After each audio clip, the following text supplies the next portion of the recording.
show.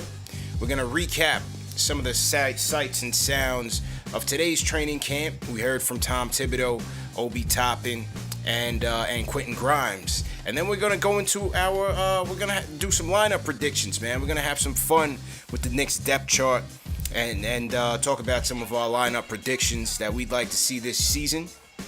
And we want to hear from you guys. We want to know what your lineup predictions are going to be. So we're going to hope to make this an interactive show. Call us up 657-383-1509 or hit us up on the KnicksFanTV Discord. Hit that thumbs up button for you boys. All right, let's get into it. Let's get into it right now. Tonight's panel, we got the squad back in the building. We got the Tradcast, Alex Shataros in here. JD Sports Talk, CK2K in the building. Fellas, how you feeling today, man? Wednesday night, almost there, hump day. What's good? How you doing, man? Getting ready for the Knicks season to start, man. You know, I'm actually getting hyped for seeing all this new gear that they're getting, and I want that new gear. Like, I'm seeing all the fitted stuff that the Knicks are getting, like what Julius Randle was wearing today. Yeah. Like, I want that. Yeah, like, the I want black that in my sweatsuit. wardrobe. They're flashing all the drip, the practice shorts. A lot the of people Duke like the Nick practice shorts. Yeah. Flashing all the joints, man, and nowhere to get it. So I don't know. We'll see where we'll see where we can get that stuff, man. But yeah, I'm with you, Al. Knicks is definitely styling and profiling at training camp. But nevertheless, Obi had his turn with the media today, and here was Obi on what he's been working on and just some thoughts going into year 2. Here is Obi. You're not having any summer league, just where you're at right now. I just feel like I have more time to work with these guys. We've went to summer league, and like everyone said, as soon as the season was over last year, me and Quick was in here every single day, putting in the work, and not only me and Quick, but other guys been popping in and working out with us, and it's been a grind all summer, and it's gonna show in this upcoming year. So. Tim said he feels like you're a lot better now.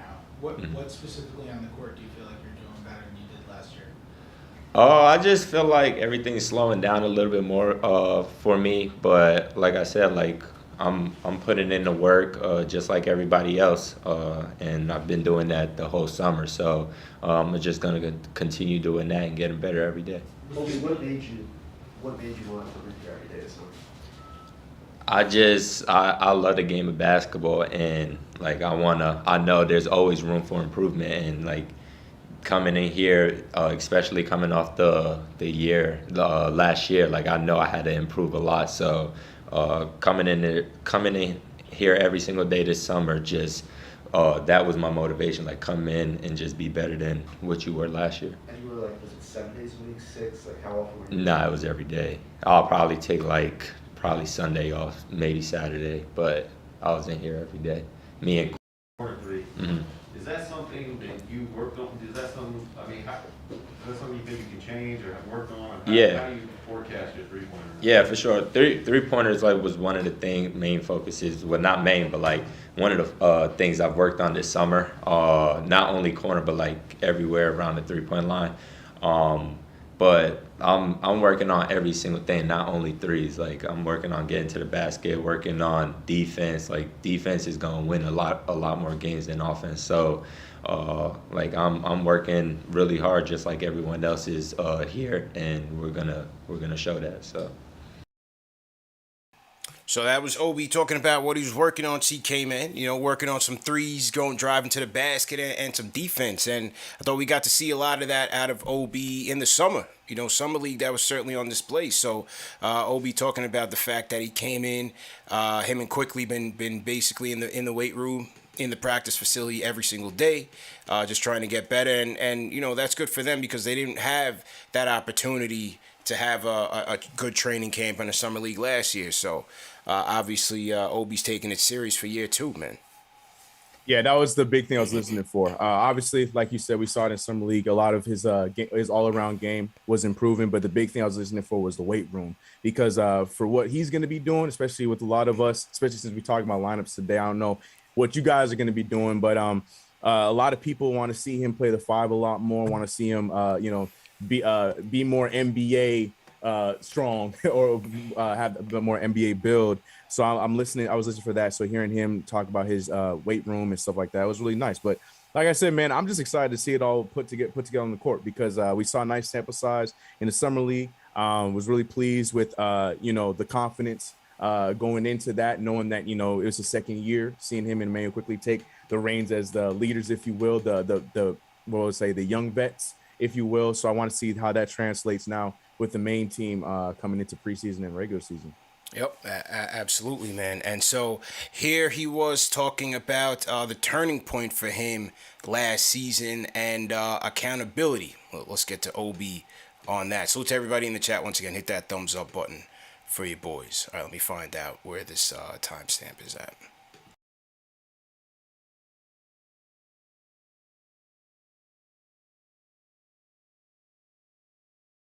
I'll probably say during like the second half of the season after All-Star break, I started to feel a little bit more comfortable just because I felt a little more trust. Like I felt like people were like, okay, now Obi's gonna make that shot if I pass it to him in the corner, or Obi's gonna get this defensive stop. Like I felt more comfortable out on the floor, and I feel like the players and coaches felt that too, and I feel like that helped me. Well, how did I know like earlier in the season it'd be like you get in the first half and it's like, all right, Obi made a mistake, and then you get yanked out right away. Yeah. How did you stay focused mentally during that? And that's gotta be hard, right? Nah, I wouldn't say it was hard just because I know why I was getting taken out. Like I always knew if I was being taken out, it was because I didn't do something that I'm supposed to do. Like we obviously don't want to lose, so if I'm not doing what I'm supposed to do on the court, why keep me in? So simple things like being a low man, if someone drives and helping on that, I know I got to be in that spot, and if I'm not in that spot, coach is gonna hold me accountable for it. So I always trust his judgment. Like he's a great coach for a reason, and I believe in everything he does. So he was doing it for a reason. JD, that was interesting, man, because we kind of talked about that in terms of, OBC in the floor and how much of a rhythm he's going to be able to get in those limited minutes, because I think you had mentioned it. It was like, if you know that at the slightest mistake, you're going to get yanked out, there's no way he's going to be able to get into a groove, into a rhythm in just 10 minutes of play. So it was kind of interesting for him to kind of reveal that about his rookie season. Right. And, I thought it was an outstanding thing for him to identify that and just be aware, because if you look the way he ended the season on a positive note. And so he was getting better throughout. And as we mentioned last season, it was what it was. He was getting 10, 11 minutes, sometimes even less than that. So as a player, you have to learn how to be effective in the minutes you're going to get. And the first thing you do is you have to understand where you can contribute, what the team needs from you, and how you can be effective. And it looks like, he's worked on that, at least, on the court, but especially mentally. And I think it's a positive that, he gave a good team answer. He understands what's ahead of him. He knows they made the investment in Randall. And as we look around, there's going to be, again, kind of that conversation of how do we find more minutes for Obi, but at least for him, being able to understand where you can contribute and know why, at certain times you may not be on the court, I think is a positive for him. It's just going to be interesting to see, as the season goes on, if he plays well in the minutes that he gets, what happens then? Because as a player, you buy in, to start out, you're buying into the system, the team is winning. But then if Obi is doing what Thibs needs him to do, then just individually, he's going to want to play more. So I think that's just an interesting thing to see throughout the season as he gets better. But I am encouraged by the fact that, it looks like he knows what he needs to do. And, he didn't probably want to use the word defense, but if you read between the lines, a lot of the stuff was around defense. So that's something to watch here as we begin the season. 100%. Now, let's go to Thibs' press conference because I think it all kind of ties in hand. And Thibs had an interesting soundbite as it pertained to playing Julius and Obi together. So let's hear this from Thibs. So to everybody in the chat, hit that thumbs up button for you boys. Let me just find the soundbite right here.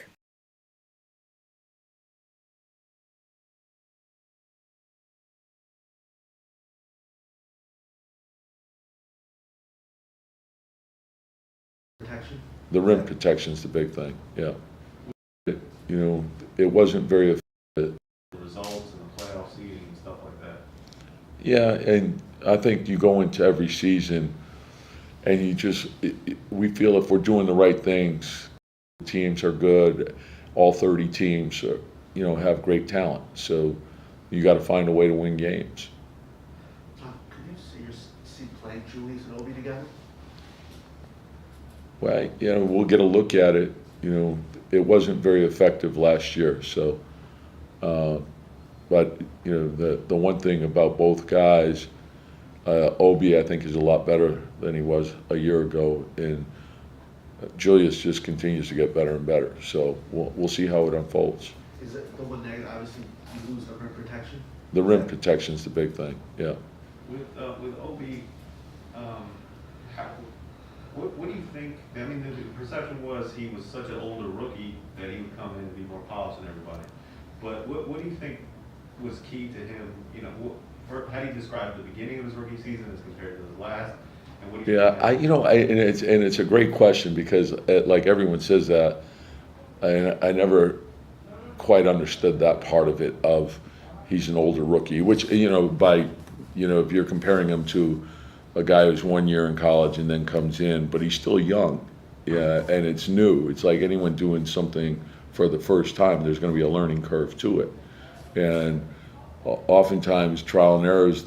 It's a big part of learning. And so, I think coming into the league and understanding the differences between college and the pros, the rule change differences, the players in the league, the teams in the league. It takes time, and some guys get it faster than others. But there's a number of guys when you look at their careers, they start off slowly and they continue to get better. It's look at a guy like Draymond or Jimmy Butler. Those guys came in and they were older rookies and they turned out pretty good. So Al, that was Thibs, man, talking about what we already suspected last year as to why he never played Obi and Julius together. Obviously, the rim protection and the defense being a concern, but he did kind of leave the door open. I don't know about you, man. It kind of sounded like he left the door open. I don't know if he was being diplomatic about it, but he alluded to the fact that both players, Obi in particular, have gotten better. So I don't know, man. What you think about that Thibs quote on Obi and Julius?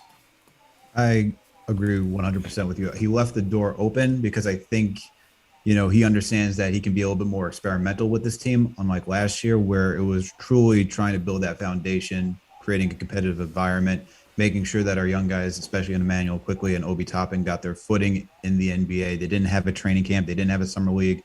So he didn't want to put them out there to fail. And even when you listen back to what Obi was saying, that Thibodeau would pull him in situations where he wasn't doing his job, it's because Thibodeau is going to make sure that Obi's in there to succeed and that he's doing his job correctly, not just leaving him out there to fail. So I think with the comment of him saying that, Obi's a better player, that, they only had 85 possessions total according to Queen of the Glass, where you had Randall and Obi on the court together. But I think him saying that Obi is a better player and knowing that Julius is a strong guy who can play the five, especially in a small ball lineup, I think he will try that out and see what it works. He has the capability of being more flexible this year with the depth of the roster and the talent of the roster now, considering that you have a point guard who can actually score. We can say that we've upgraded over Bullock to Evan Fournier, a guy who's a playmaker and can create his own shot.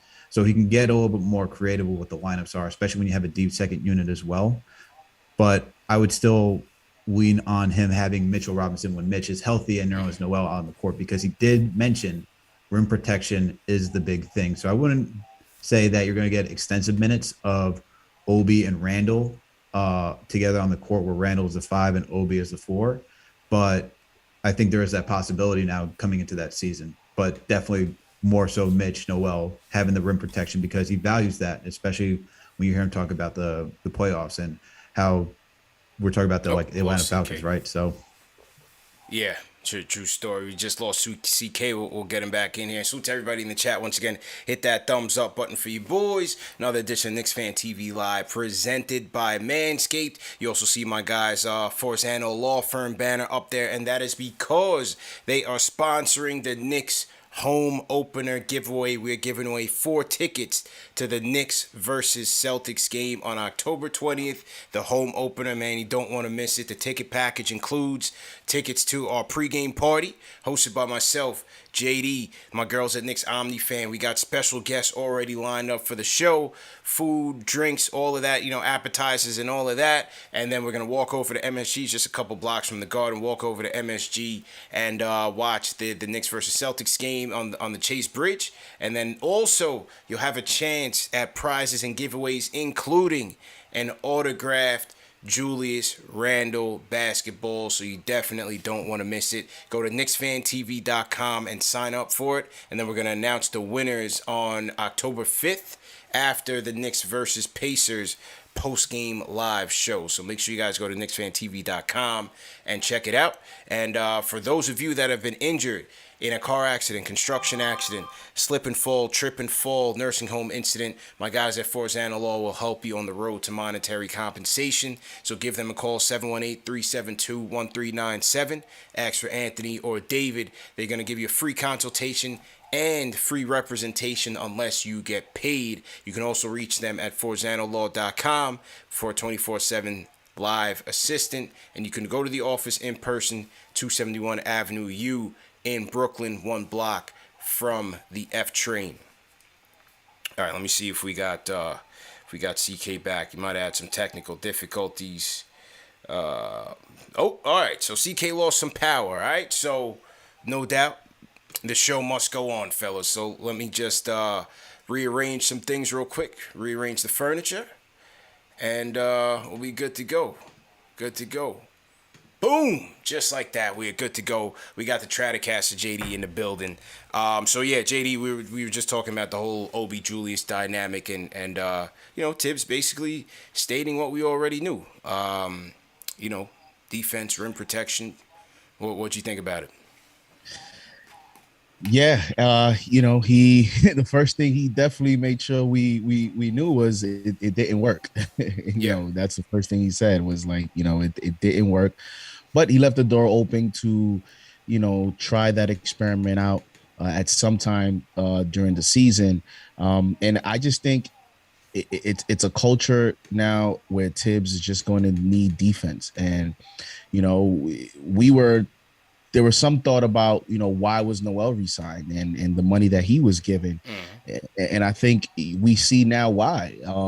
The drafting of Jericho Sims, Thibs just prioritizes rim protection is very important to him. You look at even before with Joakim Noah in Chicago, this is just something that he believes is paramount in order for him to run his system, and with that being said, even as today's NBA is more modernized and there's a lot of small ball being played around the league, Thibs doesn't seem to be the biggest fan of that type of basketball. And at least for Obi to get some playing time, he's going to have to find a way to just be more aware and play solid defense. And in terms of both of them together, I hope they try it, because we have to find out about Obi, CP. At some point, we have to find out a little bit more than just 10, 12 minutes. We have to find out what is his ceiling. Yeah.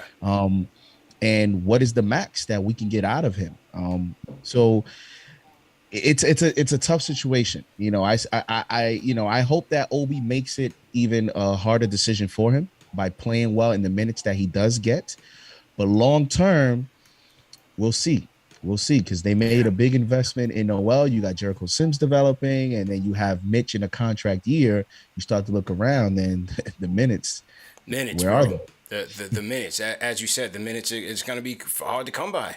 as Thibs basically just said, because I think that, we may get to see it maybe in the preseason, but I don't think it's something that he's itching to try. And as you said, the rim protection is at an all-time high for him, is at a premium for him. So, as you said, I think there's some coaches like Thibs who are going to keep it old school. We had Ron Artest on the show, Meta World Peace, and he's trying to get into coaching and things like that. So we were kind of joking with him in terms of what his coaching philosophy was, and he was like, "Yo, look, I'm going big, and I'm staying big, no matter what." And so, obviously, Meta, he's old school. He comes from that cloth, and there's coaches like Thibs who believe in that. Then obviously you have your younger coaches, your Ty Lues and things of that nature, who feel like where there's advantages to be had, they'll make those adjustments. And Ty Lue pretty much showed that during the Clippers win over the Jazz. So it's kind of interesting to see what that dynamic is. I do think in the Knicks' favor is that you have a guy like a Mitch who is rarely going to be taken advantage of on the perimeter or against smaller lineups, because he has the agility to keep up on the perimeter. He has the length, the size to, alter, block shots on the perimeter as well. So I think that's a benefit for us, is that Mitch is kind of your, modern big in turn. No, he's not going to spread the floor for you, but he's a guy I think you can keep him out there and he's not going to hurt you. Absolutely. I mean, Mitch is kind of like the cheat code, right? Because Yeah. he also can guard the pick and roll very well. So that's usually why it's one of the reasons why teams like to go small. Also, just push the pace, score a lot more points, go attack the big man. Like, that's why, as you mentioned, the Clippers, they took out Zubac because he just couldn't move and keep up with Right. the pace. And Ty Lue wanted to maintain a fast pace as well. So the good thing about Mitch is that he is athletic. He is pretty fast for his size. He is dynamic in that ability. So that's where the Knicks, if he's healthy, you don't have to worry about that, and you don't necessarily have to utilize the small ball lineup that everyone would like to see the Knicks use with Obi and Randall. I think he will try to experiment. I still think Thibodeau will try to experiment and see what may happen. That's why I think he kind of left the door open, because he's like, I'll give it a shot. Why not? I got the talent to do so. But I don't think that's gonna, as JD you said, I don't think that's gonna be his go-to move though. Yeah, I'll say this. I'll say this real quick. I think if you want to find kind of like a unique angle to where he could play more, I think it's gonna tie into a lot of how Kemba plays. Because if Kemba comes in here and I know he's a scoring type point guard, but if he comes in here and he distributes an elite ability to still get to the rim and kind of create, and the point guard position is playing effectively, there could be an argument there of let's play Obi, with Kemba a lot. Let's use, that tandem, and let's see how that works. And, we talked a lot about unlocking, players, unlocking Obi. Maybe Kemba, if Kemba comes in here and plays at an elite level, maybe that could be something that the coaching staff looks to, put Obi in that position to see how he succeeds there. Other than that, it's more of a system thing. It's just something that Thibs believes in. He believes in rim protection. And we talk about CP of losing, two defenders in Peyton and Bullock. To me, what makes you think that this year he's going to even experiment more? Yeah. And think about, there's already question marks about how good are we in the perimeter now? Point of attack is going to be now he's going to put Obi at center? Yeah, that's true. It's true, man. Point of attack is going to be a question, especially with Kemba there. So I think that's even less of a reason for him to go with Obi, and more of a reason to stick with Mitch, Noel, and even Taj. So good points there. We got CK back in the building. All right, Power's back on. CK's juiced up. Let's go. Yeah, we back. Everything went black for like a whole minute and it freaked me out, and then just came right back on. But yeah, we here. All right, no doubt, man. Nah, we good, man. We held it down. All good. So to everybody in the chat, once again, hit that thumbs up button for you boys. Let's get that like button up, break the YouTube algorithm. We are here talking training camp day 2. And just in a few seconds, we're going to get into our lineup predictions, have some fun with the depth chart. We want to hear from you guys, man. But the last quote from Thibs is in terms of the point point guard rotation. Let's hear what Thibs had to say there, and let's cut over the Thibs. Hang on. Let me just mute my mic real quick. But Derek said that Kemp's starting. I mean, can we confirm that with you? Yeah, pretty much. I had an idea going in what we wanted to look at, and the one thing is I feel very strongly about our second unit played very well together last year. So yeah, I want them to stay intact, but that doesn't mean it'll stay that way. And a lot of these guys are interchangeable, so they're going to play with both groups. And I've never really been concerned with who starts as much as I am with who finishes.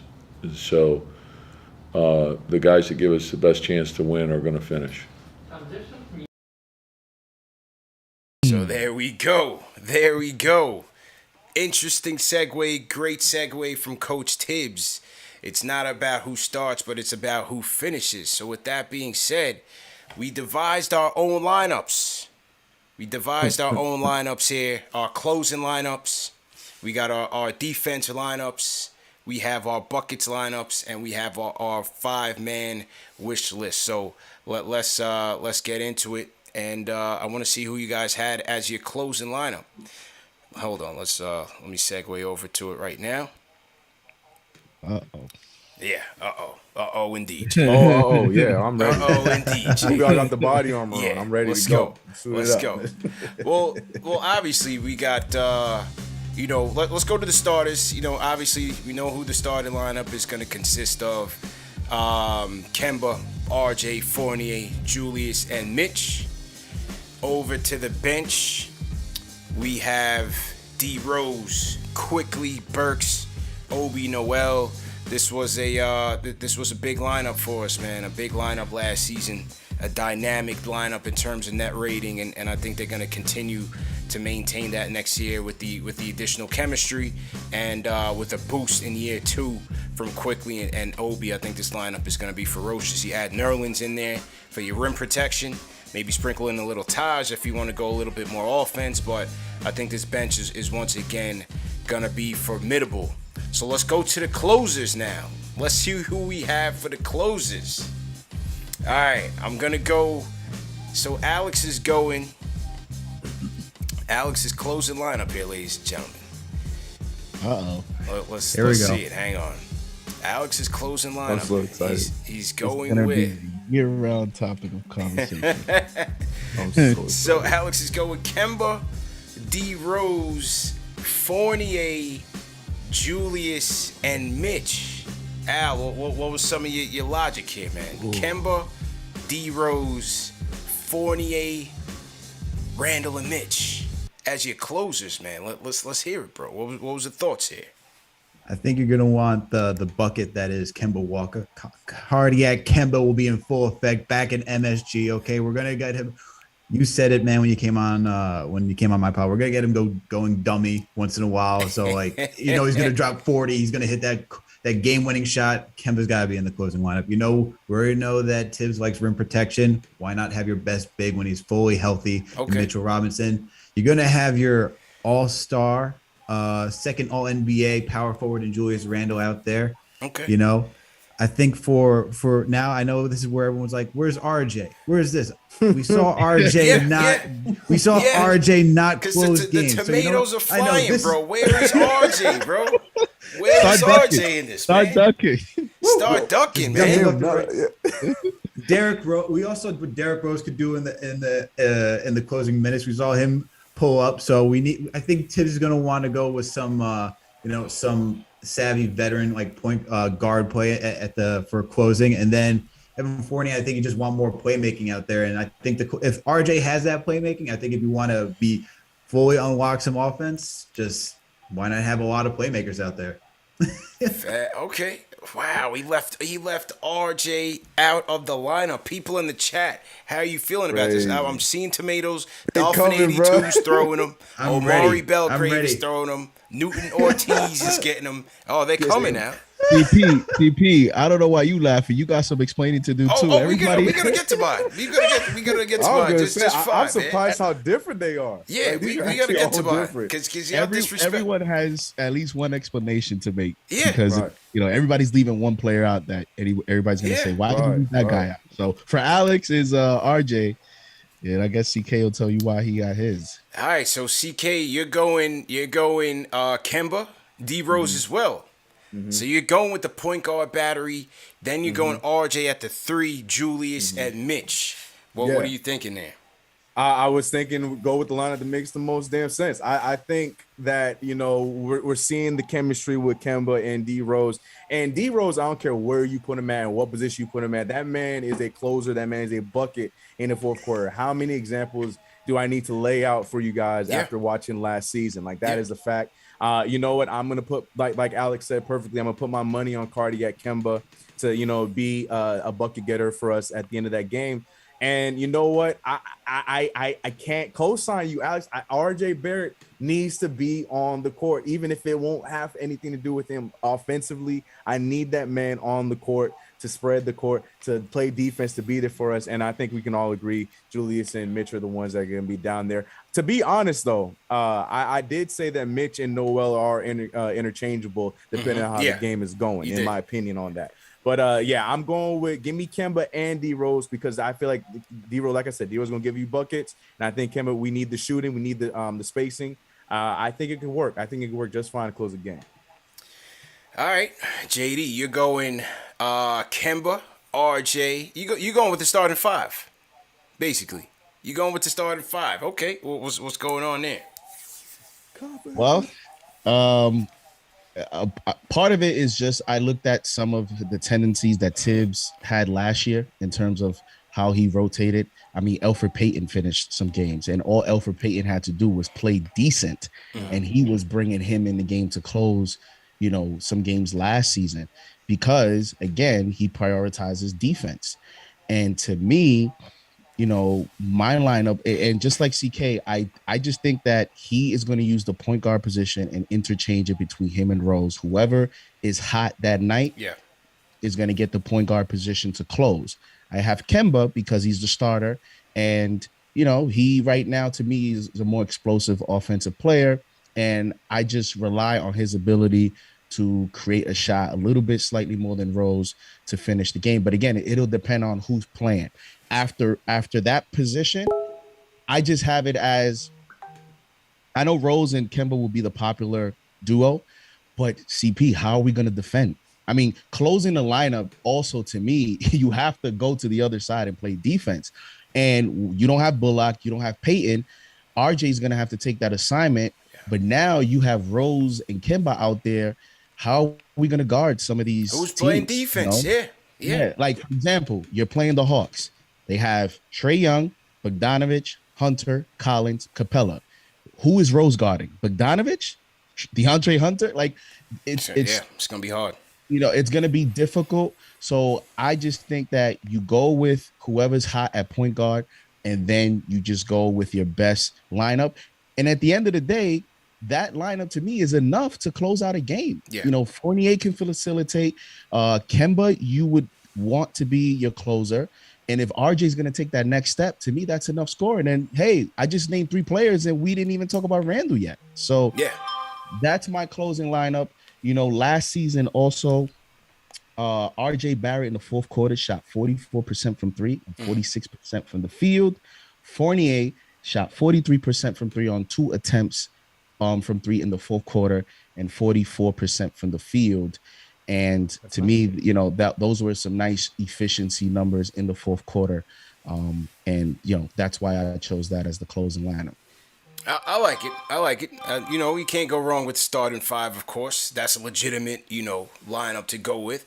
So that's not too bad. For the people in the chat, let me know. I want to hear 2 things.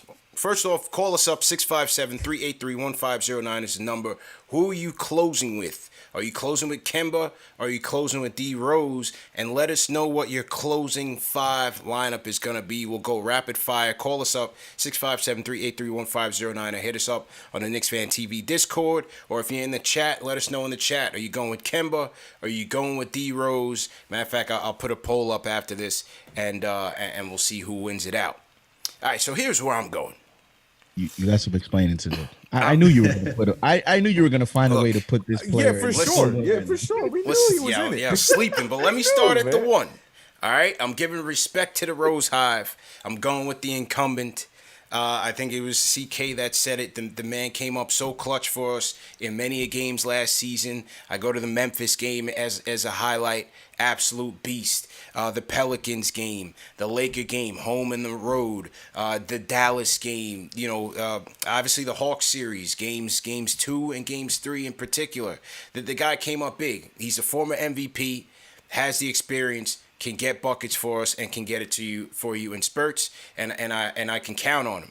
I can count on him. So I'm going there. I'm not going to go with the 2-point guards as much as I would love to, and that's not a knock on Kemba. I just got to see more from him. Hopefully he's healthy, and I want to see him bounce back. But I can't put the 2 of them in the lineup because I need defense. I need some solid defense, especially on the perimeter, and the 2 of them out there, I just can't. I can't see that working from a defensive standpoint.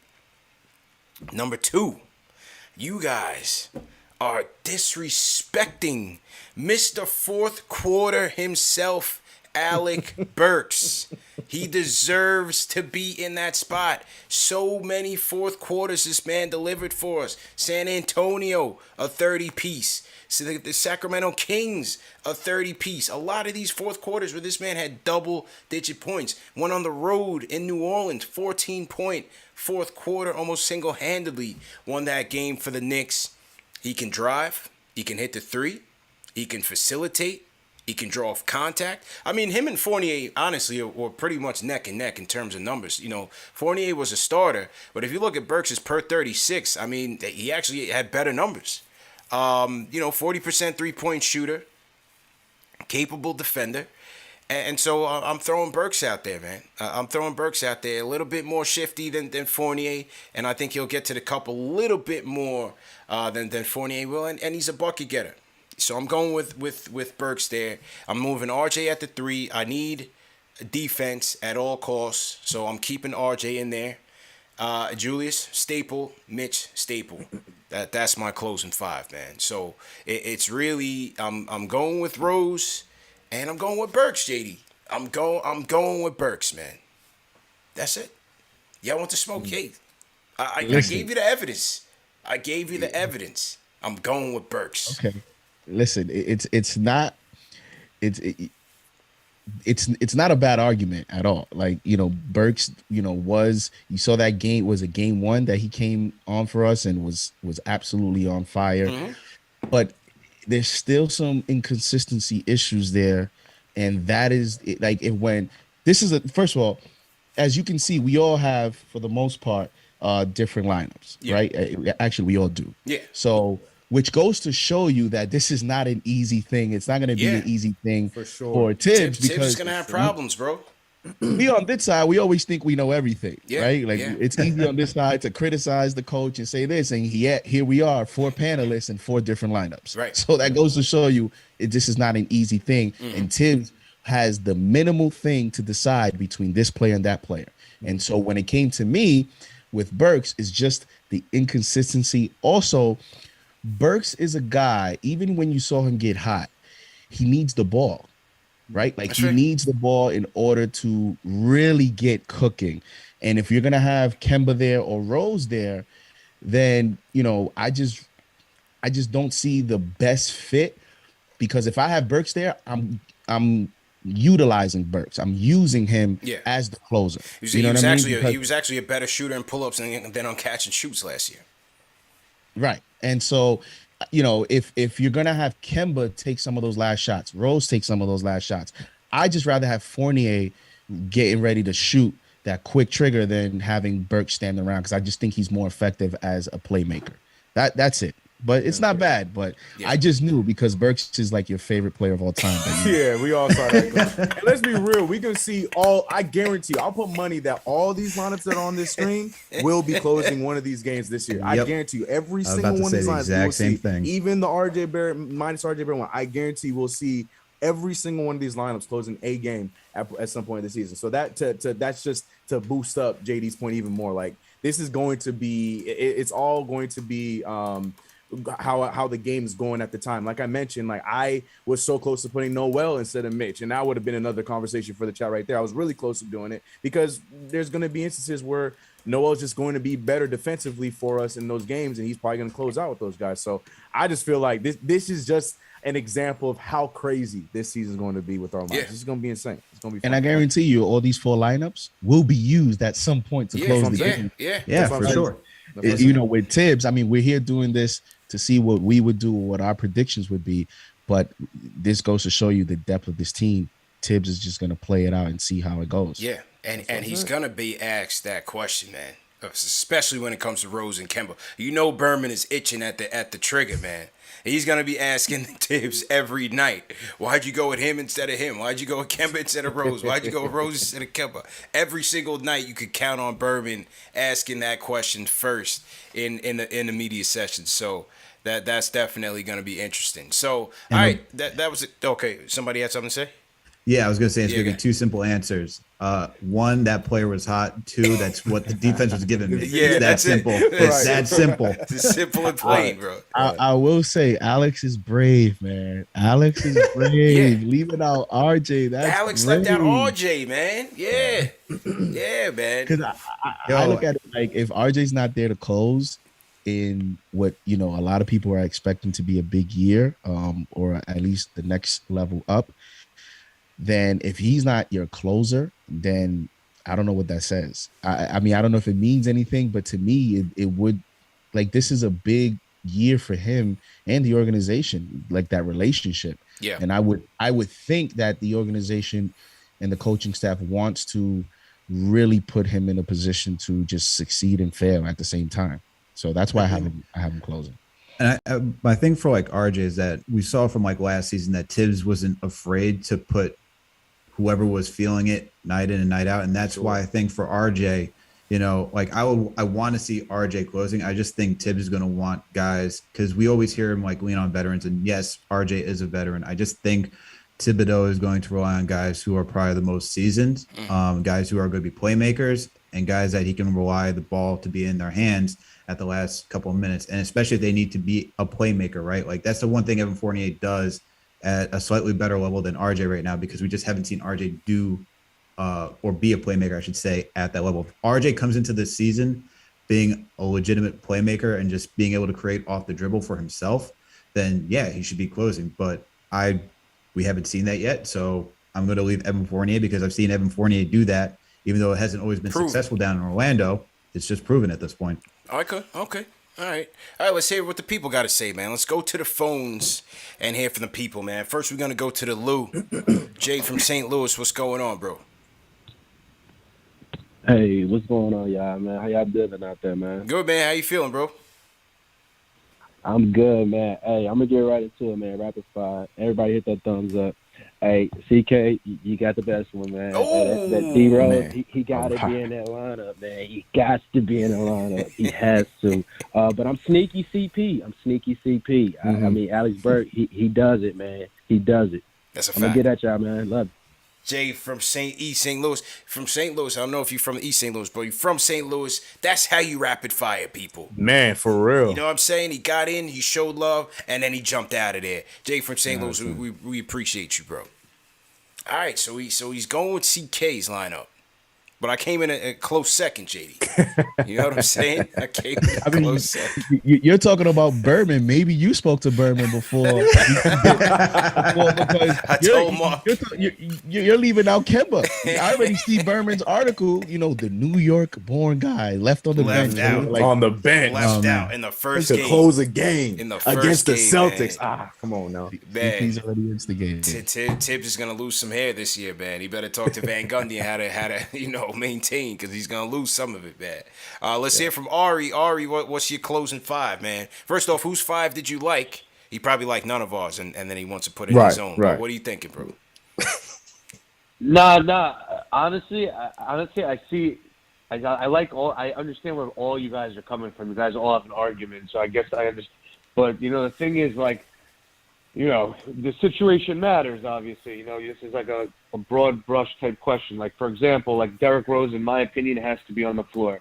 Derrick Rose has to be on the floor. But if you're closing a game in Madison Square Garden, Kemba has an argument to be on the floor. Because he's got the confidence to do that. Also, like, Mitchell Robinson, obviously the best player for the position.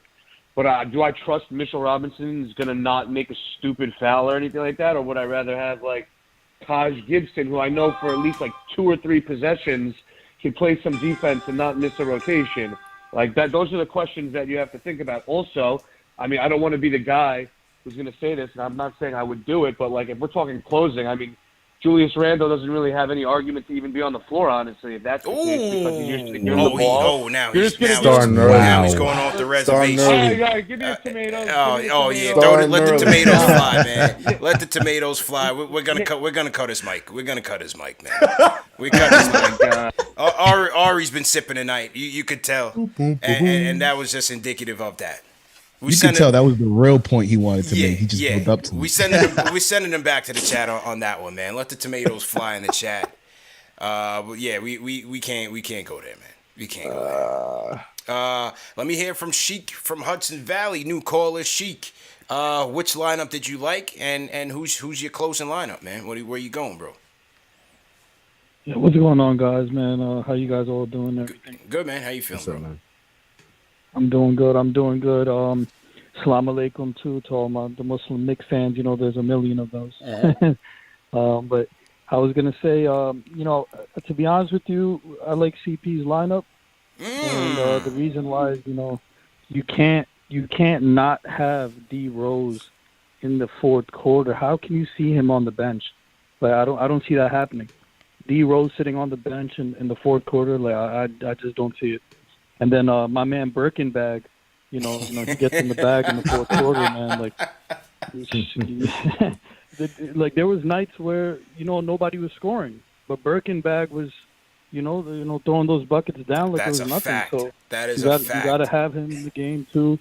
Ari wasn't bugging about the Mitch Robinson thing. He's coming off an injury. He might get in foul trouble. You might see Taj Gibson in there, and maybe Nerlens Noel in there, peeking in their fourth quarter.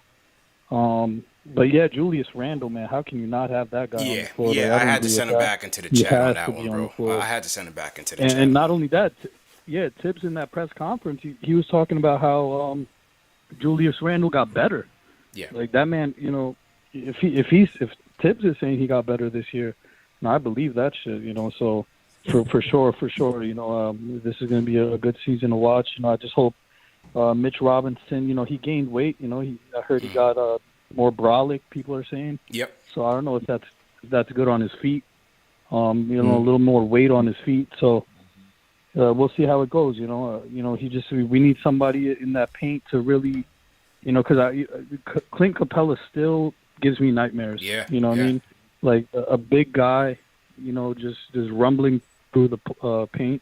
You really need someone in there to hold him down. And if you're talking about Clint Capella in the fourth quarter, would you want Mitch Robinson on him, or would you want maybe Taj Gibson on him? Because we know Nerlens Noel's never going to gain weight.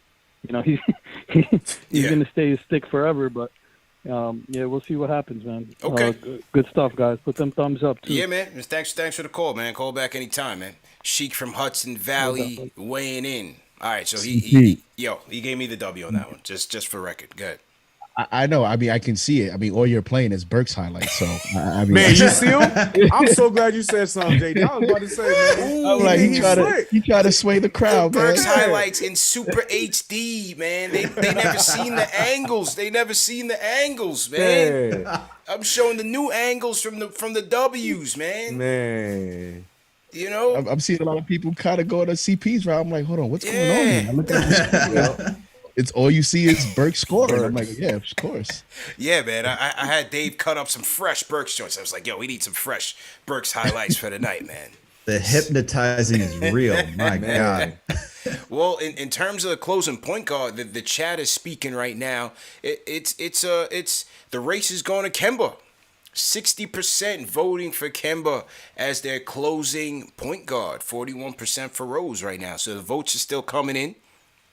But Kemba is taking the lead. Shout out my guy Abdul on the West Coast, San Diego, CK. He says, fellas, what up? CP's lineup is the winner. Can't wait for the season. My lineup is Rose, Randall, Mitch, RJ, and Kemba. All right, no doubt. So I think he went with CK's lineup. You just said my lineup and then said you win. Oh, maybe no. You know what? The C and the K, the P and the K are kind of next to each other in the keyboard. So maybe he gave that to CK. Okay. That's the only thing that makes sense. Yeah, he said your lineup. So shout out to Abdul. That's my guy either way. All right, so CK gets the point there. Let's hear from let's go to South Florida. Craig. Craig is in the building. Craig, whose lineup are you going with to close it, man? Who's your closing lineup? Back from the IL. How you doing, man? With my back, but now I'm back. I'm doing good. I'm looking at the Brady Bunch here. I mean, that's what I'm seeing. But what looks like to me. But honestly, the night will dictate who finishes the game. Yeah. So y'all could be right because it's who you know. Thibs. He's a '90s coach who's going to do exactly what he says. Yeah. He's going to coach the same way. Who's playing the good parts of the game well is going to be there down the stretch, and that could be anybody. Let's be honest. That could be anybody. Yeah, now you're absolutely right, Craig, man. Definitely right. Hoping you feel better though, man. Get some rest, man. You're down in South Florida, so just get some sun. I'll be back as a regular caller again. All right, man. Good to hear from you. It's Craig from South Florida. Let's hail up Craig, man. He said had some back issues, man. So let's make sure Craig is back on the mend. Appreciate the call, Craig. Tom from Huntington. Tom, what are you thinking, man? Whose lineup are you going with? First of all, you guys all do a fantastic job. I just want to say that really quick. Appreciate it. And I want to give a shout out to Manscaped. Thank you, Manscaped, for making me a better man. Yes. Love that. Podium. Take out Kemba, put in Vildosa. No, I'm just kidding. I think CK wins this. Sorry, guys. I think his lineup is the best there. And thanks for taking my call. Rapid fire. You guys have a blessed evening. Rapid fire. That's what I'm talking about. Tom from Huntington. And he shouts out to sponsors. Shout out to Manscaped, He fellas. sure did, man. Go to manscaped.com and the promo code KFTV for 20% off plus free shipping. All right, so CK gets a point there, man. Al, Yeah, I'm gonna need this one because my lineups get a little wacky from here, so I'm gonna take this up. We're gonna get to the other lineups, but the people want to weigh in. The people want to talk, so we got to let them talk right now. Yep. Al, I'm telling you, you went left with the RJ thing, man. The people I'm getting it. Look. Yeah. Let me tell you, man. I'm catching the L like my Jets, so it's all good. Yeah. With one of the most anticipated seasons in the history, man. The people want RJ, man. The people love RJ. I don't think they were feeling the slight right now, but we'll see. There may be. You might have a sponsor on the switchboard here. We'll get to it. Let's hear from Val from Jersey. Val, how you feeling, man? Which lineup you going with? Good, thank you, guys. I want to go with JD's lineup. However, I want to switch Kemba out for Alec Burks because he's proven on the Knicks. We all know Fournier is like the most clutch player in the Olympics and on the Magic. And I don't trust Mitch's body. Pause. I want Noel to start. So, yes, put Noel and Burks on my only, but JD had the best lineup. Interesting. Well, I mean, he went with your lineup and then made his own lineup. He made his own lineup. So right. Yeah.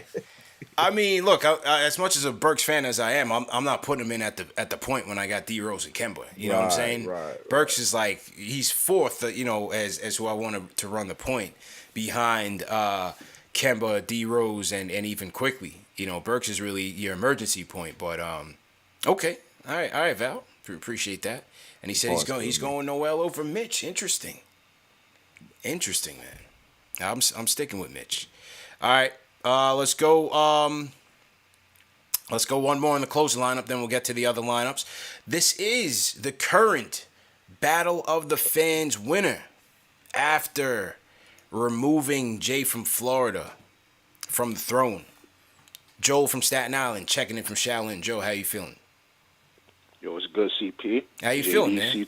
CK2K. Yo, how did it feel to come away with that win, man? Has life changed for you? What's going on, bro? Good. You know I run these streets. I run these streets in KnicksFanTV for sure. Okay, no doubt, man. You know that? Yeah. Nah, but I'm going with CK2K's lineup. Oh, I'm going with his.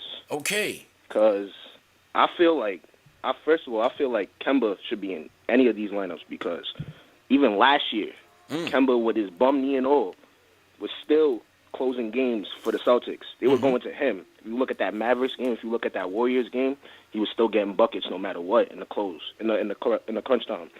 So I'm going with Kemba.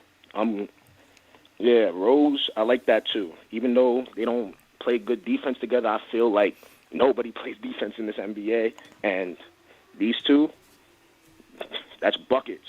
You know what I'm saying? Okay. So he's going with CK's lineup. All right, no doubt, Joe. I like your lineup too, CK2K with Alec Burks. That's a dark horse lineup for sure. But that's CP's lineup. I feel like Kemba should be in these lineups. I feel like it. But okay. I want to hear your thoughts. All right. Appreciate the call, man. I mean, honestly, with Kemba and D Rose, as Thibs said, man, it's really a toss up. You know. For sure. And as he said, it's gonna come down to who's playing the best. You know, I just wonder if he goes with both at some point. I just again when you look at some of these teams in the East, the Heat, the Nets. If you play both of them to end the game, you're cooked. Like, you know. Yeah, I don't see it. I just don't see it. You're gonna need some more defense there. That's why I think RJ's a mainstay. But Fournier, 6'7", decent defender. He could be there as well. So, I don't know, man. I don't know. I feel like there's gonna be some situations, and to be real, I don't know how much more defense we're getting from Fournier than from D Rose. So I agree with what you guys are saying. I just think that knowing Thibs, he's just gonna go with both of his vets. He's gonna go with Kemba and D Rose, but I don't hate none. I don't hate any of these except for Alex is a little bit. You can't keep RJ off it. But I don't hate these because I really feel like in situations we're going to see every single of these lineups. There's going to be nights where he's going to play Kemba and D Rose together. But you're mentioning teams like the Heat and the Hawks, but then when we play certain teams, like when we played the Hornets, or not the Nets, sorry, play like the Hornets or somebody else, like he could go with the combination of the two guards. So I just feel like there's going to be situations where we see the two of them play together and it working out. And you talk about nights that we're going to see it. We may see it opening night because when you look at the Celtics depth chart, they're having Dennis Schroeder and Marcus Smart. So you can put Kemba and Rose, put Rose on Marcus Smart, for example, and you're able to play that lineup because they'll probably go Schroeder, Smart, Brown, Tatum, and Horford. So like you said, there will be nights where, based on matchups, he will be able to get away with it and go with more of a scoring lineup. So, true indeed. All right, so let's run through our other set of lineups real quick. Let's go to our defensive lineup. Let's go to the defensive lineup. Where does Thibs go if he wants a stop? And let's see here who we got here. So Alex, you went with IQ, Fournier, RJ, Julius, and Mitch. What was your thought process here? I think if we're going to talk about defensive stop, I think Emmanuel quickly out of Rose, Kemba, all those guys. I think he's the better defender. He also has a long wingspan too, even though he is on the smaller side. So I think if you want to stop there with Emmanuel quickly, I think he plays better defense. He can definitely get around screens. He can go under. He is pretty quick. He knows how to trail. So that's why I went with him at the guard. Evan Fournier, RJ Barrett. I think if you want some height, we already talked about RJ having to guard the best wing player now. So leaving him out there for defense only makes sense. Same thing with Evan Fournier, and both. Once again, Evan Fournier and Emmanuel quickly. We do want Emmanuel quickly. He's not necessarily the playmaker yet, but seeing what he did in Summer League gives me a little hope for that. But if you just want a defensive stop, if that's what you want him out there for, you have Evan Fournier who can help do that. Plus, you still have Julius Randle, who's also a playmaker, and you got to have the rim protection with Mitch, because I think Mitch out of Noel, with his, adding on mass, being able to guard the pick and roll, being that switchable defender that we always talk about, and rim protection, you got to have him out there. And once again, Randall's a good defender. I just always go back to thinking about him guarding Kyrie when we played against the Nets, and then just being able to go toe to toe. So Randall's going to be a mainstay. RJ in this case will be the mainstay. I think Evan Fournier you can leave out there, because I think between him, Burks, once again Rose, Kemba, I think he's going to be more active. And same thing with Quickly. Yeah, I mean, I basically had the same lineup. Obviously, I threw McBride in there. I just feel like even at this stage, I think he'll be a better point of attack defender and pick and roll defender than Quickly will. Obviously, Quickly will get the first shot at playing time, so I think Quickly's a more realistic option as you had. I think this lineup is actually a realistic option, as Thibs says. He's gonna be interchanging a lot of these guys in the first and second unit as well. So I had the same one, but I threw McBride in there, obviously because I just feel like he'll be better at the point of attack.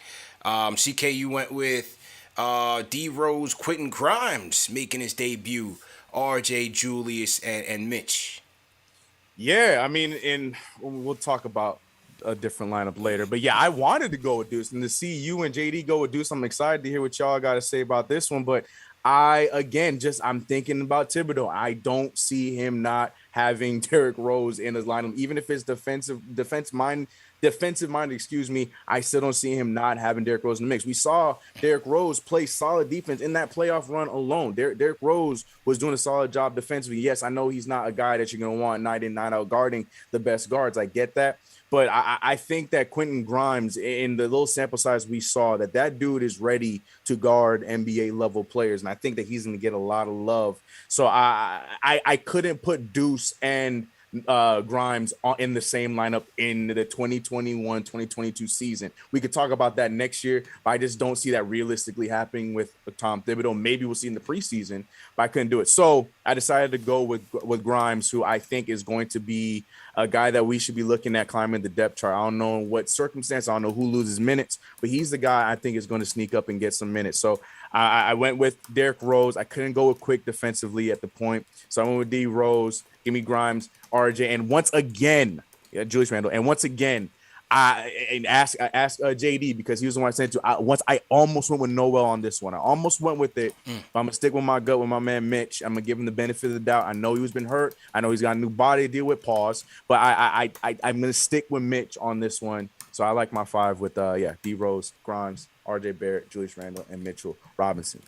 All right. Good pause there too. Good catch there. You see me? I caught it. Yeah, man. Chat on today, so I gotta be ready. Absolutely, man. JD, you went with Deuce, Alec Burks. What do you know?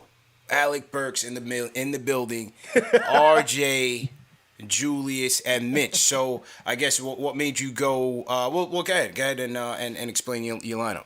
Well, I'll explain Burks first, because I know that's what you want to hear. Yeah, this is so confusing. I'm interested. I'm intrigued. Well, I mean, listen. I guess comparing it to your lineup, since we have the most, similar lineups between both of us, to me, it was between Burks and Fournier. I just went, Burks is 6'6", 214. Because I already have RJ there for in terms of, the other wing defender, I wanted to go with slightly more quicker foot speed. And in my opinion, I think Alec Burks is just a better defender than Fournier in terms of individual defense. And to me, Burks has a slightly higher ability to guard a two guard if you switch up than Fournier does. Fournier is a little bit better against the three.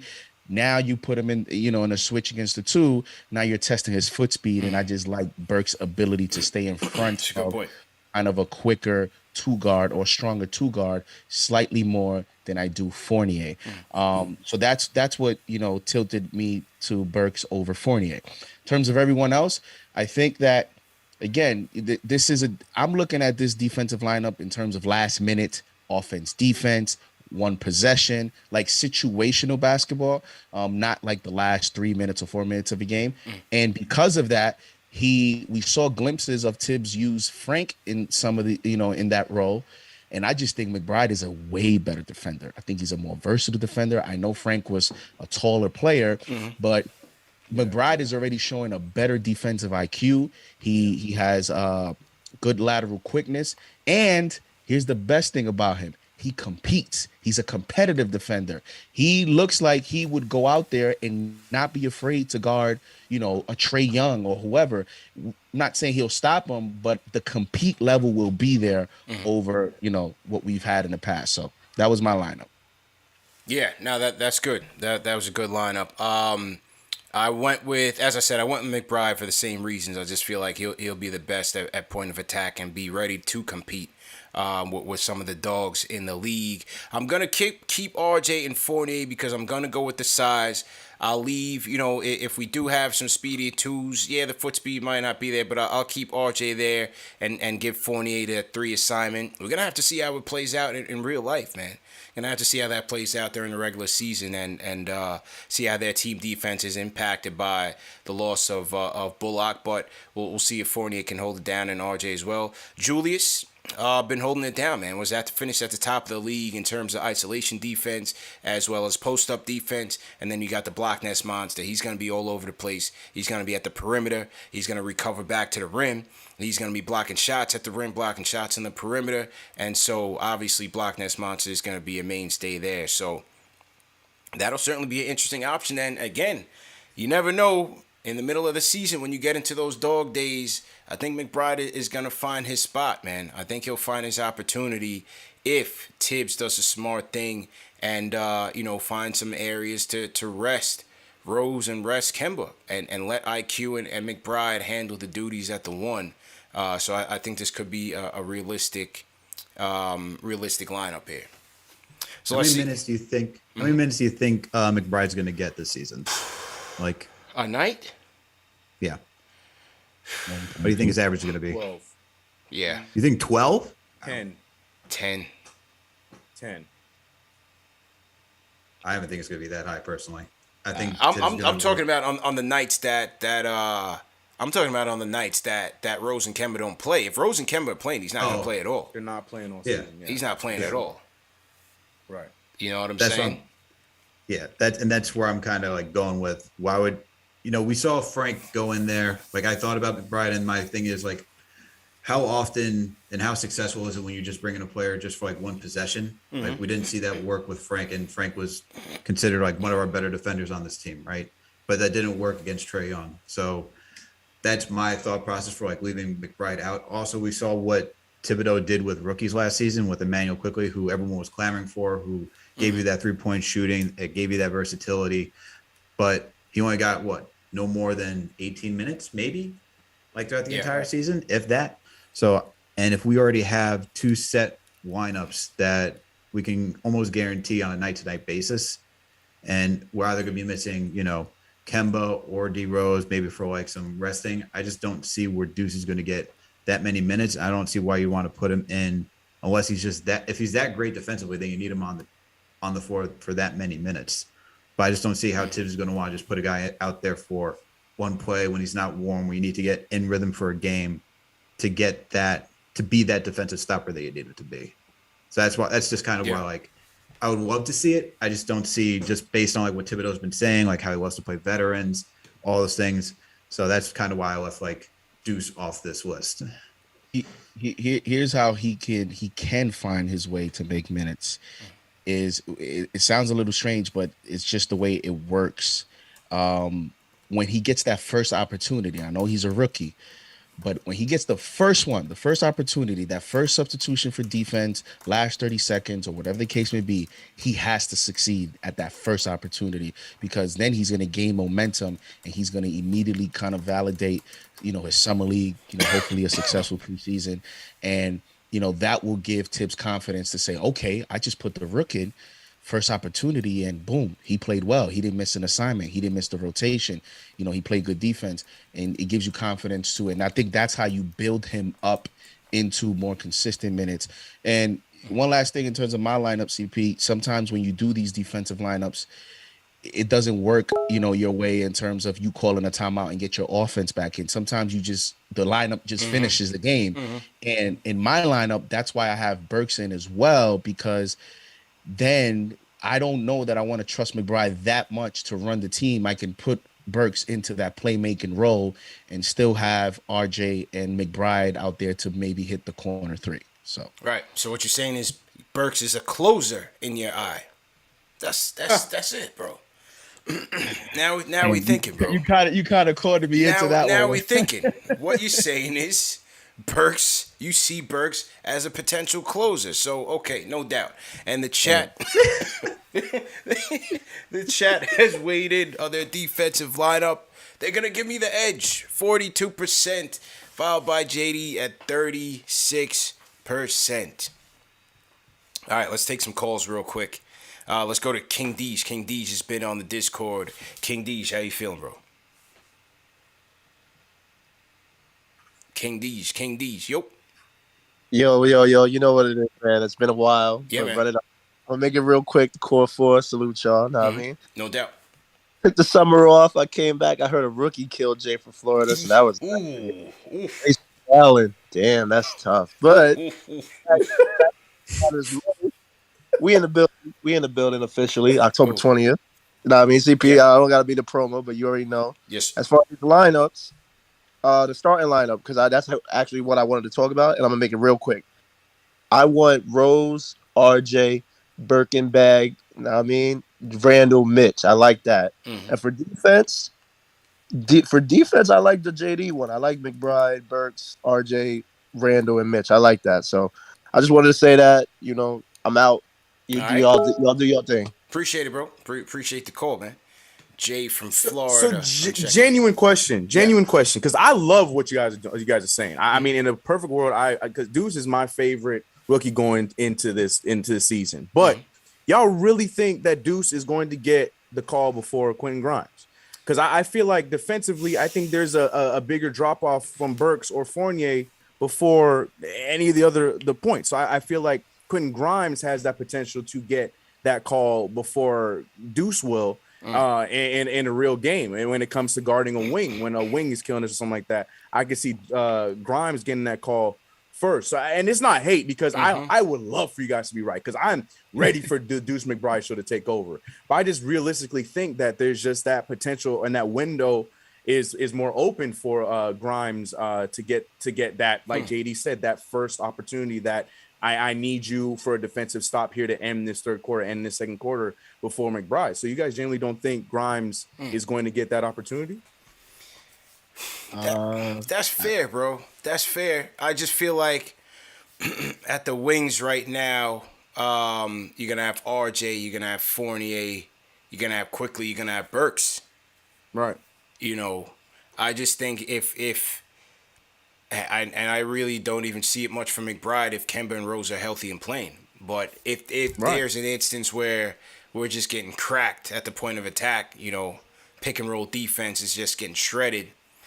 I still think Thibs sticks with his guns. But if there was ever a situation to get McBride in there, I think he would get that call just because he'd be one back of those guys, whereas Grimes would be kind of like fourth. More wings. Yeah. Okay. That's what you're saying. I was just genuinely curious. No, and I mean, I think, like as you mentioned, I think it depends on the matchup, because you said Grimes, you said a wing. I don't think McBride would get the call there if the assignment is a wing player.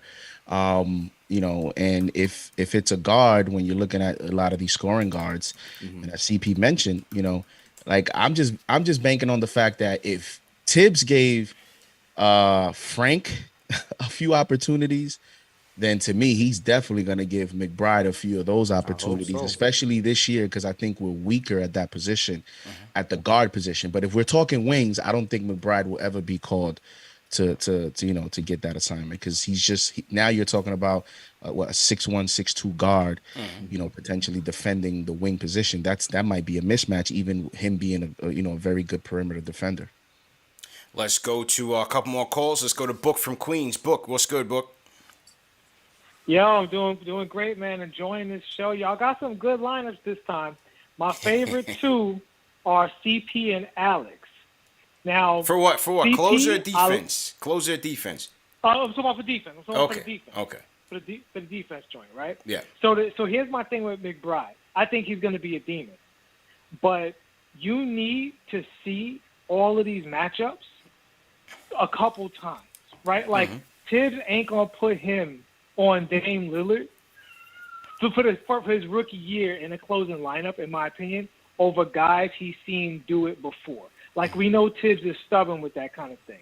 And for that reason, I actually think it's a combination of a couple of y'all lineups where to really be Quick, Burke, RJ, Julius, and Mitch, because those guys were all here last year.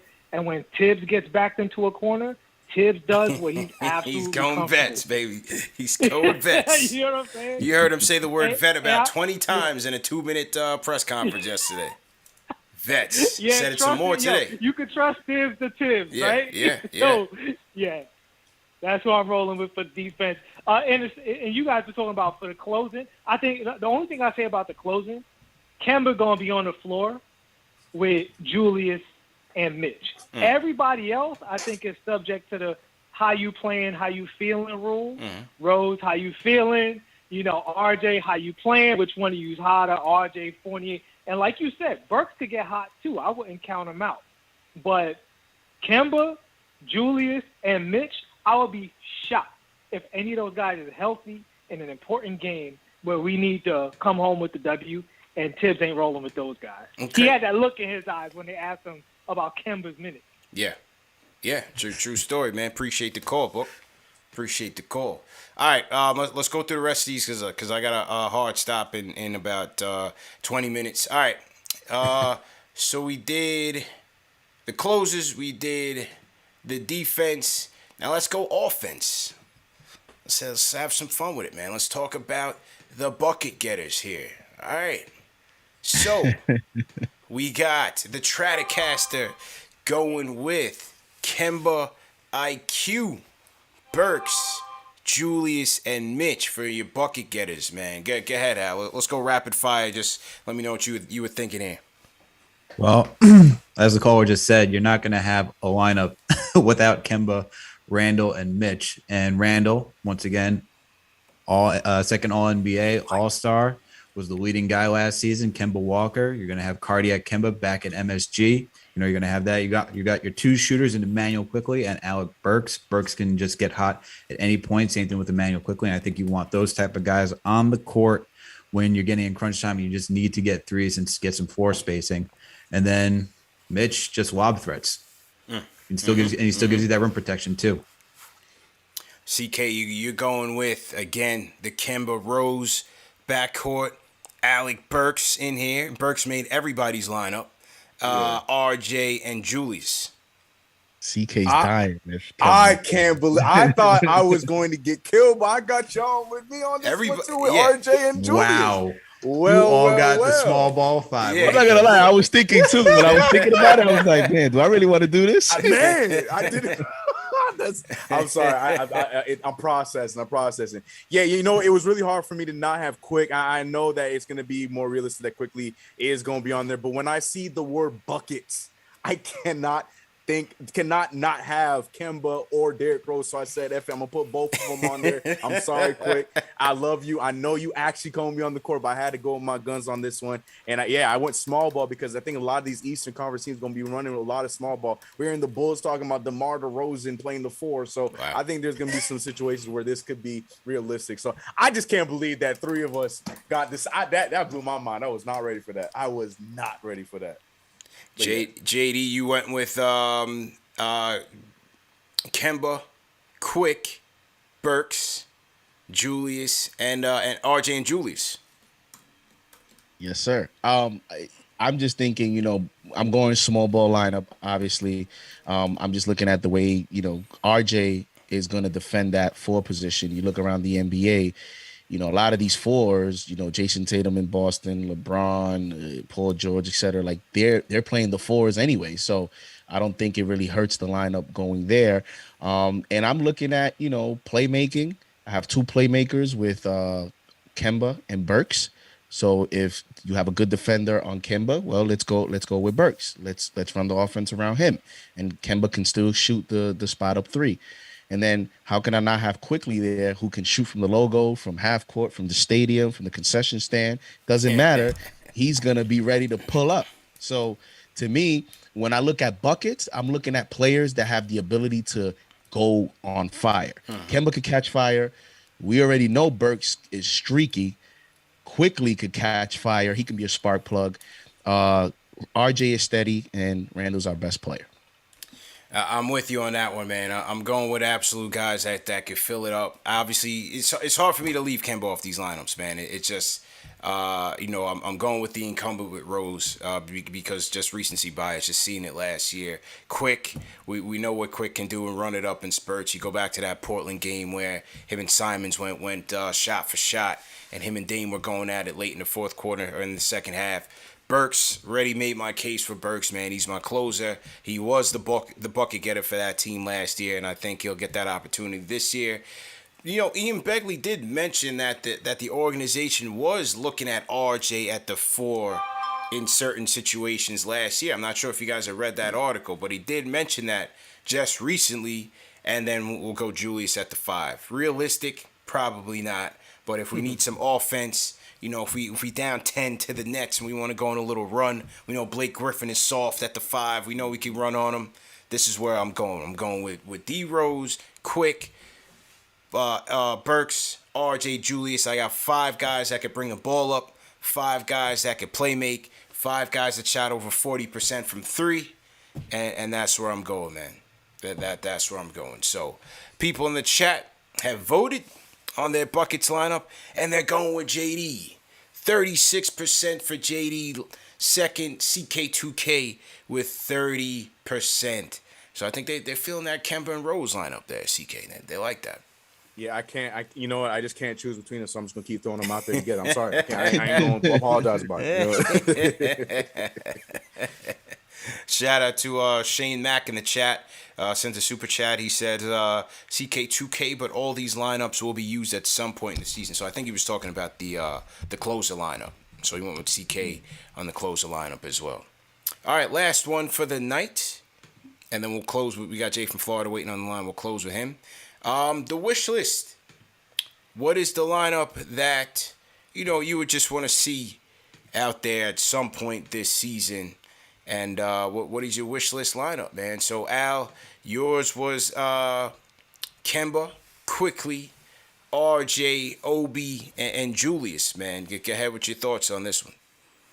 Yeah, I'd like to see them, It's funny that you guys have your Julius Randle at the 5 for the last one, and I just don't see that happening that often. Yeah, not happening. But yet everyone understands that's probably not going to happen that often. But everyone's like, yeah, Randle at the 5, that's going to happen. I love it.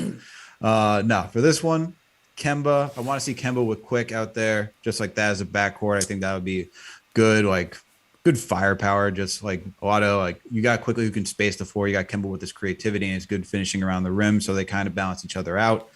RJ gives you that wing defense while still being a solid shooter. Hopefully from the videos that we saw that his pull-up game off the dribble is good, so hopefully he can still add the offense there as well. Obi Toppin and Julius Randle, I would just like to see them do this as a small ball 5 to get Obi some more minutes, and Randle being strong enough to bang with the 5s. Like you saw him go against Andre Drummond. You see that he can handle some of those bigger dudes. So I'd like to see him there and get Obi some running, get some open court runs and alley oops to this guy. So, and move fast too. That's really what I want to see out of this lineup. CK going with McBride, Grimes, RJ, and he throws in Kevin Knox. A Kevin Knox sighting, people. I'm loyal, man. With Julius at the 5. Yeah. Kevin Knox returns in a CK2K if he was coaching a CK2K lineup. Yeah, this is my 2K lineup is what I'm gonna call this one, because this is what I would love to see. I know I can hear the chat. Y'all gonna be laughing. Kev, you gonna put Kev like this? That's fine. Remember who was one of our best 3-point shooters last season, and that was Kevin Knox. I think with the spacing of this lineup, obviously, I just want to see our rookies. I believe in our guys in Deuce and Q, and I love JD throwing Jericho Sims in there because I wanted to. I just couldn't do it. I had to have it with this nonsense. I had to have RJ and Julius in there, so I had to have that to bring it down the level. But I can't wait to hear what JD has to say about his lineup. But yeah, man, I ain't giving up on Kev on my CK 2K, literally 2K lineup right here. Kev at that forward to space out to space the floor for me. I think it would be a lot of fun to see this in a you know, I don't know if we're playing really well in the Garden or something crazy. I don't know. I'd love to see this. JD's rocking with Team JD. He's going with Kemba, McBride, RJ, OB, and he throws in Jericho. Look out below. The tomatoes is out for Kevin Knox right now. I'm ready. Poncho's on, bro. Poncho's on. And Jericho. JD, what's up with your lineup, man? All right, so hear me out on this lineup. So let's start. Let's start with Sims. Okay, so the reason, and again, this is the wish list. This is the lineup that we would like to see at some point this season. Yeah. This is still a competitive season, so I still want to win games. Yeah, right, you know? right. You know, I don't want to just throw a lineup out there. The most fantasy lineup. The way that I thought about it is, how can I realistically put a lineup out there that we can see and can still be competitive and potentially give us, you know, some competitive minutes. And with Sims, I'm looking at it like Mitch is in a contract year. Noel, you re-signed, but I don't know that he's your future center. Depending on how it goes with Mitch, before the end of the year, let's see what Sims has there for a few minutes to see what you have, right? Because if we decide early that Mitch is not going to be a part of the future, whether it's because he, you know, is not coming back healthy from injury or whatever the case may be, or contract, you know, financial reasons, you want to be able to see what you have in Sims at least for next year. So you bring him up, you play him some minutes, and also his skill set is easier to translate in an NBA competitive game than if he was a scorer. You know, scoring prospects are harder to put in a game, and you expect them to do that than a defensive player. You know, a good example is Nick Claxton from the Nets, who is young and raw, but the Nets still threw him out there because he was with, you know, a lot of good players around him. Yeah, well, that's why I have Kemba. So it all connects. That's why I have Kemba, because if I'm going to bring Sims up, let me put an experienced point guard that can maybe play the pick and roll and get him some of those alley-oops and get him some confidence while he plays there. Obi, because at the end of the day, I want him to play with Kemba. I want to play fast, and you got to see what you have there, you know, because of the future. And then McBride, you know, because I want to play him at the 2. I wouldn't want him to play at the 1. And Kemba, just as the organizer of this young lineup. RJ self-explanatory. Yeah. For me, I'm going. My wish list is a potential core, a potential future 5, if you will.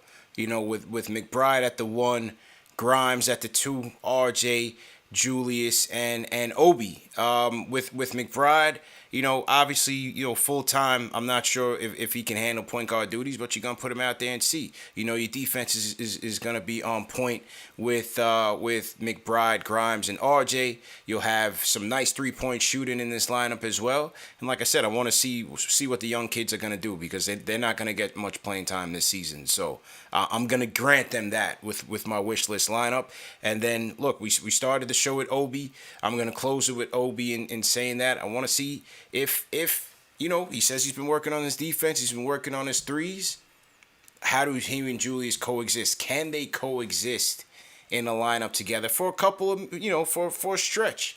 You're not looking for a full-time situation here. Obviously, like Thibs, I want to see Mitch out there for rim protection, but I want to see, does Obi have some longevity here on this team? Is he just gonna be a highlight reel for 10 minutes a night for his career here, or is there, you know, a realistic possibility of some clutch minutes with he and Julius out there playing off of each other and spacing the floor for each other? And as Thibs says, it's going to come down to his defense and rim protection. Not sure if they're going to put Julius in that spot because he's our guy. I don't know if you want to have him banging down low like that and then having him, you know, trusting him to score in the clutch. You want to take some of that pressure off him. So I think a lot of it is on Obi. So that's my 5, man. I'm going McBride, Grimes, RJ, Julius, and Obi. Never gonna happen, but that's why for sure. it's the wish list. All right. That's the point of it. All right, let's close the show with Jay from Florida, and then I got a Boogie. Jay, what's going on? What's good, fellas, man? Run it up. Hit that like button and hit that subscribe button. As always, shout out to my opening acts. You know, King D's and my man Joel from Staten Island. I like Joel, though. Joel know a little bit about basketball. King D's knows nothing about basketball. Nothing. That's why he got to get on the phone and get on quick. He got to get on quick. Anyway, I've been watching your man Thibs for the last 2 days, man. Thomas Joseph Thibodeau Jr., born in 1958. I brought this topic up last summer. Thomas Thibodeau refuses to go small, right? Yeah. If you look at the NBA, the top 8 teams in the league as far as offense last year, and it reflects the playoffs: Brooklyn, the Clippers, Utah, Phoenix, Portland, Milwaukee, Denver, and Atlanta. They don't care about rim protection, Tiz. We putting out the most efficient offensive lineup every night. That whole Nerlens and Mitch lineup, he living and dying with, man. He got to stop. It's not 2012. 2012, that would have worked, but LeBron was still watching him every playoff, hitting turnaround 3-pointers in his face. You know what I'm saying? Tiz lets you know what he's thinking every interview. You see my man said, vets, you got to hang out with vets to be good. You got to, play vets. You got to, you hang around a vet. Like he says vets 25 times in the interview, bro. You know what I'm saying? Tiz needs to do his job, get Kevin Knox off the bench, figure out what Kevin Knox is doing. Shout out my man CK. Shout out my man Ari. We got to get Kevin Knox off the bench, right? See what we have with Kevin Knox. He's 6'9", 220 pounds, long arms. He's the prototypical NBA wing. Teach that man how to play defense. Put a fire under. Try to get something out of Kevin Knox. I'm tired of the Alec Burks. My last point is Kemba and D Rose won't play together. Kemba, if you look at the picture they took for media day, Kemba is small, man. Kemba got to be 5'11", 6 foot. He's not playing them both together, man. If you look at Elf, Thibodeau played Elf all season last year with Bullock because he liked that switchable defense. He liked the fact that Elf was 6'4", 6'5", right? Even though he was trashy a kid. When he was engaged, Elf was a decent defender. He had the size. Thibs is always trying to start the game ahead. If you notice, he wanted to lead. He's not going to play. I don't think he'll close with D Rose and Kemba. I don't think he'll start them. I think he'll stagger them always. You know what I'm saying? Anyway, I'm going, man. Shout out to my opening acts, King D's and my young boy from Staten Island, man. I respect the young boy from Staten Island, but King D's don't know nothing about basketball. Trash. All right, so we know Battle of the Fans is going to happen, man. King D's and Jay are definitely 90 seconds on the collision course. All right, so Jay from Florida, definitely appreciate that. Great show, fellas. Great show as usual. And, yeah, man, we coming up on it. October 5th, Tuesday, Knicks, Pacers at MSG, preseason tilt. Oh, man, I'm ready to go, fellas. I'm definitely ready to go, man. It's time. It's definitely time, man. So let's get it going. Can't wait for that. Yeah, let's go ahead and sign out. Salute to everybody in the chat. Once again, hit that thumbs up button for you boys. Let's hit that like button, hit that subscribe button. We're getting ready for the preseason and ultimately another season of Knicks basketball. Looking forward to it, man. Alex, go ahead and sign out. Let them know where they can find you, man. Guys, this was a lot of fun. Even though I lost every single one of them, it was a lot of fun. I'll take it. I'll take it. It's all good. It's all the good fun, man. All the good fun, all good fun, man. Yeah. But, a lot of fun as always. Make sure to check out KnicksFanTV.com. You can find me over at Knicks Jets, etc. We're all part of the Fan Sign at Media Network. You can find us on YouTube. You can find us over on Apple Podcasts, Spotify, all the other streaming platforms.